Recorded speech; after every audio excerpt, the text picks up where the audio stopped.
Imaginez, nous sommes un vendredi soir et vous venez de sortir du cinéma avec votre compagne, votre copain ou votre copine et maintenant vous sortez du cinéma tout simplement après une soirée bien méritée.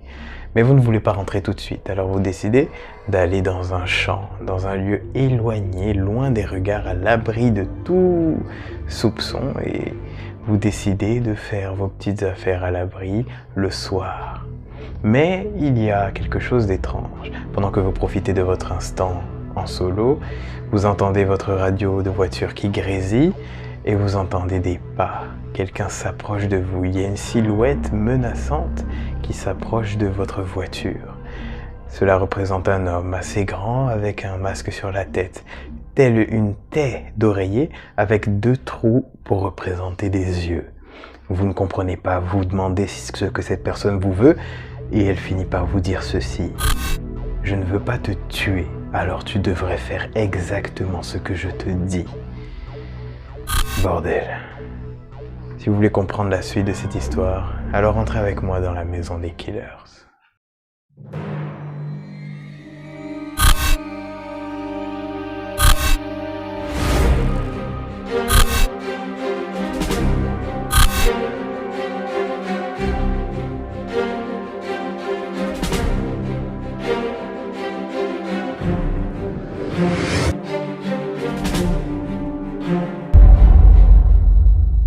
Bienvenue dans la maison des killers.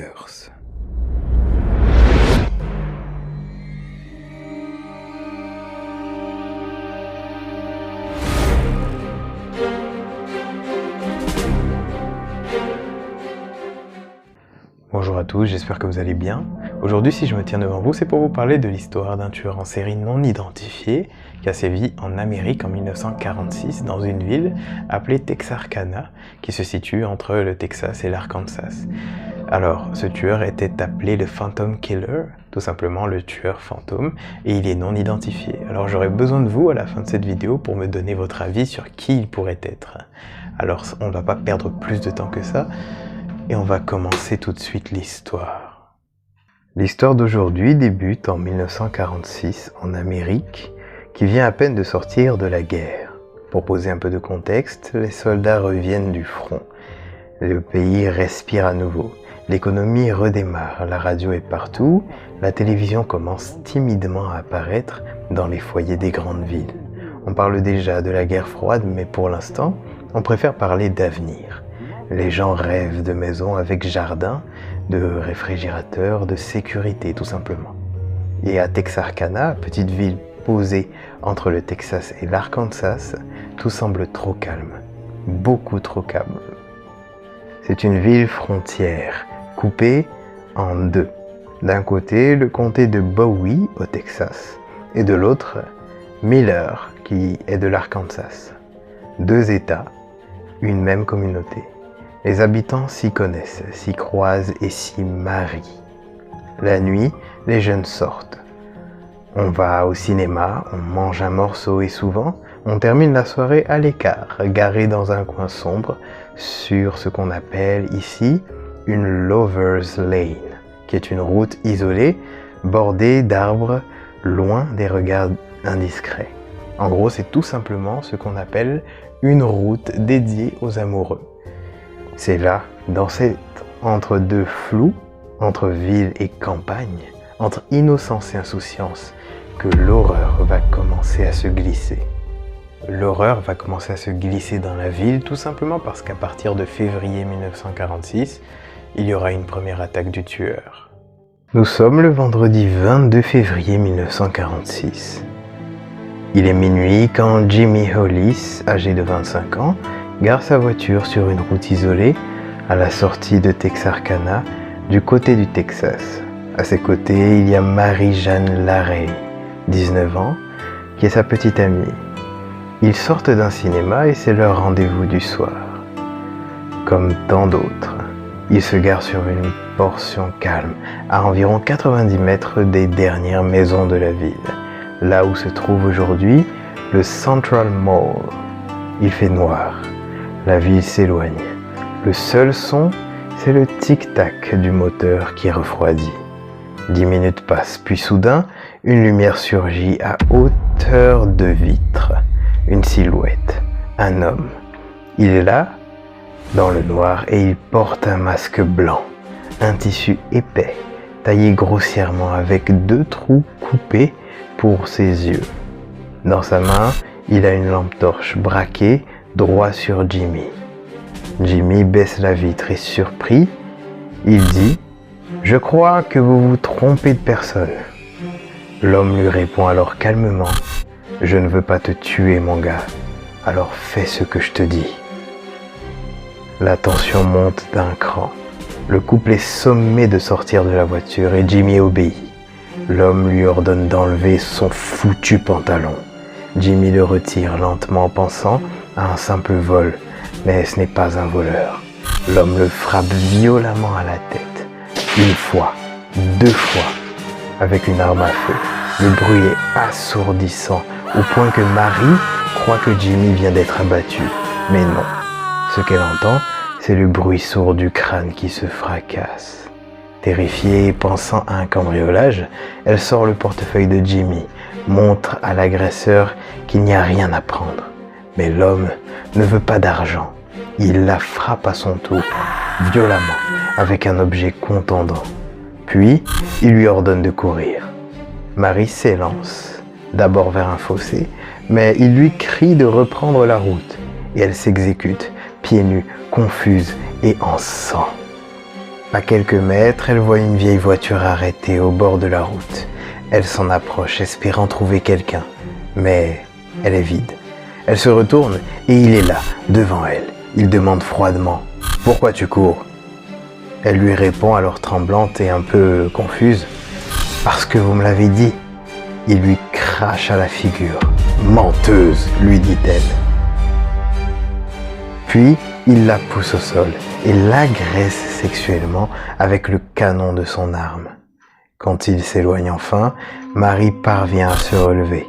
Elle court encore 800 mètres, pieds nus, ensanglantée, affolée, jusqu'à une maison. Elle frappe, tambourine à la porte, réveille les habitants et demande de l'aide. Pendant ce temps, Jimmy, toujours vivant malgré ses blessures, réussit lui aussi à se traîner jusqu'à la route. Un automobiliste le prend en charge et alerte la police. 30 minutes plus tard, le shérif du comté de Bowie, Bill Presley, arrive sur les lieux avec 3 agents. Trop tard, le tueur s'est volatilisé. Marie passe la nuit à l'hôpital pour une blessure légère à la tête. Jimmy, lui, est hospitalisé plusieurs jours et il a le crâne fracturé en plusieurs endroits. Mais ce n'est pas fini. Les 2 victimes donnent des descriptions divergentes et différentes. Marie dit qu'à travers le masque, elle a vu un homme afro-américain à la peau claire. Quant à Jimmy, lui, il parle plutôt d'un homme blanc, bronzé, dans la trentaine, mais avoue ne pas avoir vu son visage, aveuglé par la lampe. Les 2 s'accordent sur la taille du tueur et de leur assaillant, environ 1,80 m. Mais les forces de l'ordre doutent et ils pensent que Marie et Jimmy connaissent leur agresseur et qu'ils le protègent. Personne ne peut imaginer ce soir-là que cette attaque n'est que le début d'un véritable cauchemar. Et je vous parle bien là d'un cauchemar naissant, tout simplement parce que si Marie et Jimmy ont eu la miraculeuse chance de s'en sortir en vie, ce ne sera pas le cas pour les prochains qui seront attaqués. 1 mois plus tard, nous sommes le dimanche 24 mars 1946. Il est encore très tôt quand un automobiliste remarque une voiture stationnée en bordure d'un chemin, à environ 90 mètres de l'US Highway 67 West, dans le comté de Bowie. À l'intérieur, une scène d'horreur. Richard Griffin, 29 ans, est retrouvé mort dans les 2 sièges avant. Entre les 2 sièges avant, à genoux, la tête appuyée sur ses mains croisées, et les poches de son pantalon étaient retournées. Sur la banquette arrière, on a le corps de Polly Ann Moore, 17 ans, allongée face contre siège, elle aussi morte. Les 2 victimes ont entièrement été laissées vêtues, et il n'y a pas de désordre apparent. Mais quelque chose cloche.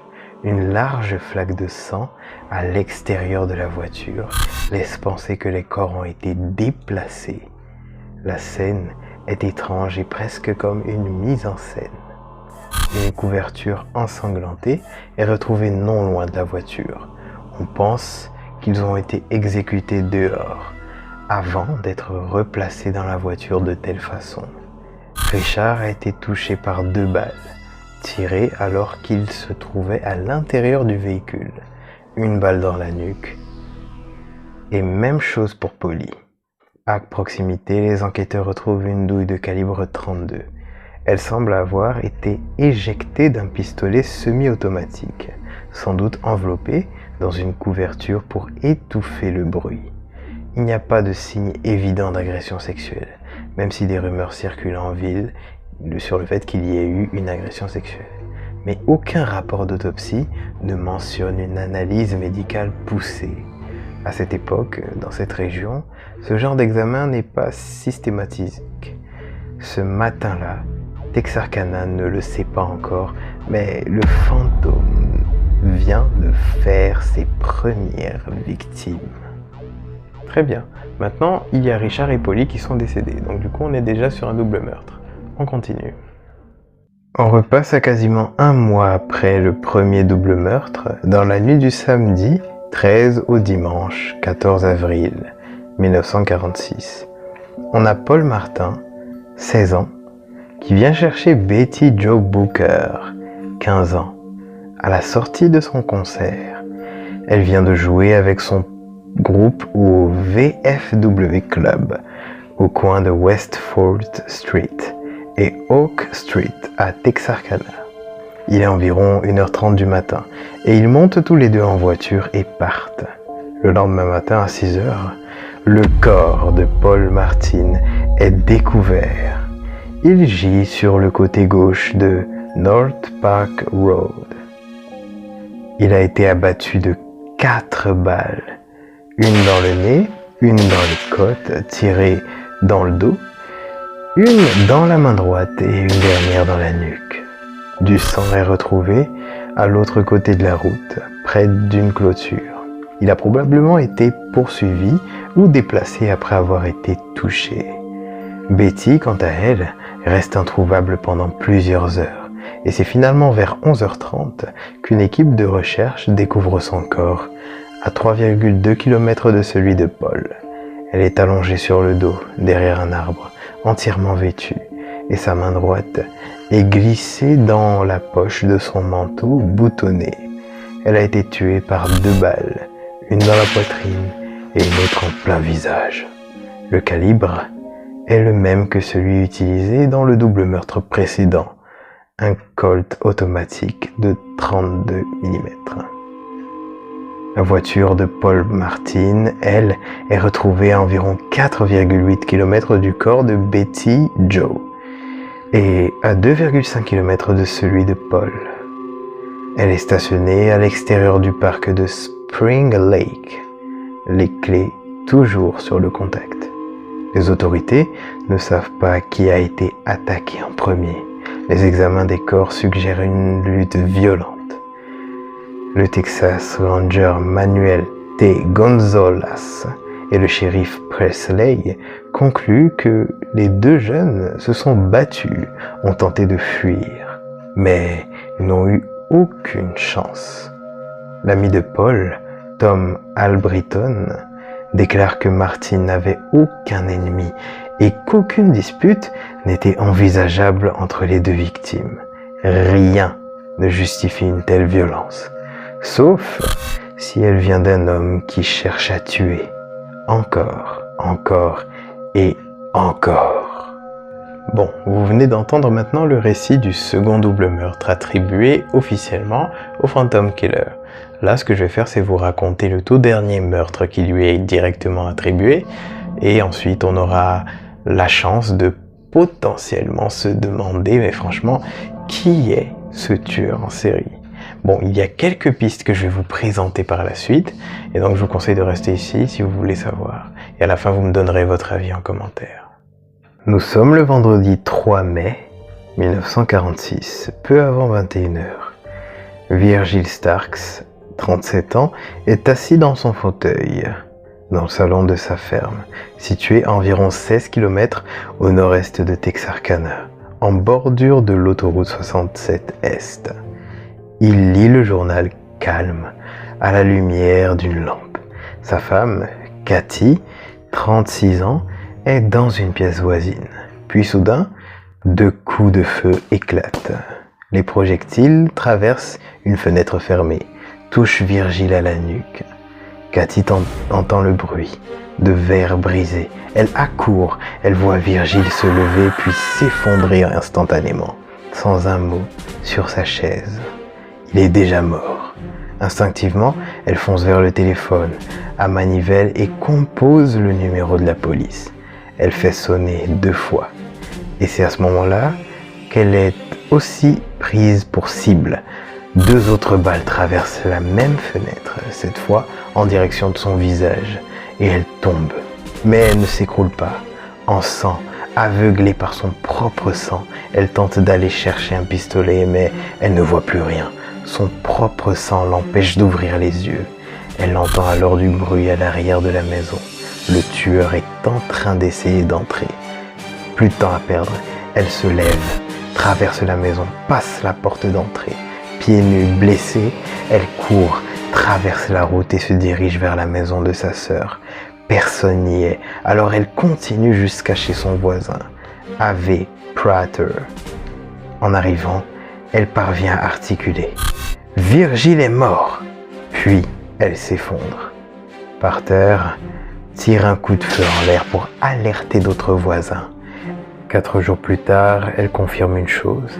Contrairement à certaines rumeurs, Virgile n'avait pas entendu de voiture suspecte devant chez lui les soirs précédents, et il ne s'attendait à rien. Ce meurtre, plus que les autres, plonge la population dans la panique totale, car cette fois, l'assassin n'a pas attendu que les victimes sortent. Il est entré chez elles quasiment, et il a frappé en pleine lumière, dans ce qui aurait dû être l'endroit le plus sûr du monde pour tout le monde, c'est-à-dire la maison. Le meurtre de Virgile est officiellement considéré comme le dernier meurtre commis par The Phantom Killer. Et maintenant, on va se concentrer sur l'enquête que les enquêteurs, tout simplement, essayaient de mettre en place pour débusquer ce putain de monstre. Une enquête est alors mise en place pour découvrir l'identité du tueur. L'enquête s'intensifie rapidement. Les policiers municipaux, les shérifs des 2 comtés de Texas, Ranger et même le FBI, tout le monde cherche. Ils essaient d'attirer le tueur avec des couples leurres, des mannequins posés dans des voitures, des rondes de nuit, mais rien, absolument rien ne fonctionne. Comme si le tueur était capable de savoir quel couple était des pièges ou non. Rien de tout ce que les rangers, les shérifs, les enquêteurs ont mis en place n'a été suffisant pour piéger ce tueur. En tout, près de 400 suspects sont interrogés. Certains avouent de façon brute, sans que les heures aveux tiennent la route, plus de 2 heures. Et tout simplement parce que ils n'arrivent pas à retracer les faits. Quand on les emmène sur les scènes de crime, ils sont incapables de dire ce qu'ils ont fait. Et même quand ils essayent de le faire, on se rend rapidement compte que cela ne coordonne pas avec les véritables faits. Cela n'est pas correspondant avec les faits qui sont décrits pour les meurtres, ce qui montre rapidement que la plupart de ces personnes qui se dénoncent sont en réalité des menteurs. Et puis, il y a 3 noms qui reviennent principalement durant les suspects, 3 noms que les enquêteurs ont considérés comme des suspects sérieux. Le premier, c'est UL Sweeney, qui était considéré à l'époque comme un criminel, mais surtout un grand voleur de voitures, un faussaire et un petit truand, tout simplement. C'est sa femme, nommée Peggy, qui l'accuse. Elle raconte les meurtres avec des détails plutôt surprenants. Mais elle se contredit toute seule et elle se rétracte quand elle apprend qu'elle sera obligée, si elle continue dans cette voie, de témoigner contre son mari. Et sans son témoignage, la police n'a rien. il n'est jamais inculpé pour les meurtres. Le deuxième à être considéré comme un suspect important, c'est Henry Booker Tennyson, appelé Doody. Il avait 18 ans quand il s'est suicidé en novembre 1948 et il a laissé derrière lui une lettre de confession dans laquelle il dit être celui qui a tué, mais aucun élément ne le relie concrètement au crime, ce qui le rend assez difficile à relier aux différentes affaires criminelles. Parce que même s'il se dénonce, eh bien, il n'y a pas vraiment de preuves qui montrent qu'il était sur les lieux au moment des faits. La troisième personne, c'est Ralph Bowman. C'était un ancien mitrailleur de l'armée. Il dit s'être réveillé d'un état de fugue. Et il pense être le fantôme. Il raconte avoir tué 3 personnes en 3 jours, mais son récit ne colle pas du tout à la chronologie. D'ailleurs, en ce qui concerne cette histoire d'état de fugue, parce que oui, ça peut paraître bizarre quand je vous dis qu'il s'est réveillé en état de fugue, je vais vous expliquer en réalité, l'état de fugue dont on parle ici, c'est ce qu'on appelle dans le domaine psychiatrique la fugue dissociative. C'est tout simplement un état dans lequel la personne va complètement oublier son identité et des événements de sa vie antérieure de façon temporaire ou du moins réversible d'après ce que j'ai compris. Et du coup, c'est un état où la personne oublie qui elle est, oublie un petit peu des événements qui sont passés dans son passé et elle est même capable, dans les cas, je crois, où la psychose devient plus intense, eh bien d'inventer des choses qui ne sont pas arrivées, de croire qu'il lui est arrivé telle chose ou telle chose, alors qu'en réalité, non, ça lui est jamais arrivé, et lui, il y croit dur comme fer. Ça pourrait peut-être expliquer pourquoi est-ce que Ralph Bowman dit qu'il est celui qui a commis 3 meurtres, alors qu'en réalité, peut-être qu'il a absolument rien fait et qu'il souffre tout simplement d'une fugue, une fugue dissociative, et qu'il va reprendre ses esprits un peu plus tard. Il y a plein d'autres personnes qui ont été suspectées d'être le tueur fantôme, mais bon, les pistes n'ont jamais été suivies bien longtemps, et les suspects se sont enchaînés. Et pendant ce temps-là, eh bien la ville de Texarkana sombre dans la psychose. Les habitants clouent leurs fenêtres, les magasins sont dévalisés, tout simplement parce que les armes, les munitions, les serrures, les stores sont les éléments les plus achetés à la période. Des gens dorment avec des fusils chargés et les policiers, lorsqu'ils se présentent à des domiciles, sont obligés d'annoncer leur présence par les haut-parleurs pour éviter de se faire tirer dessus par un habitant un peu trop nerveux.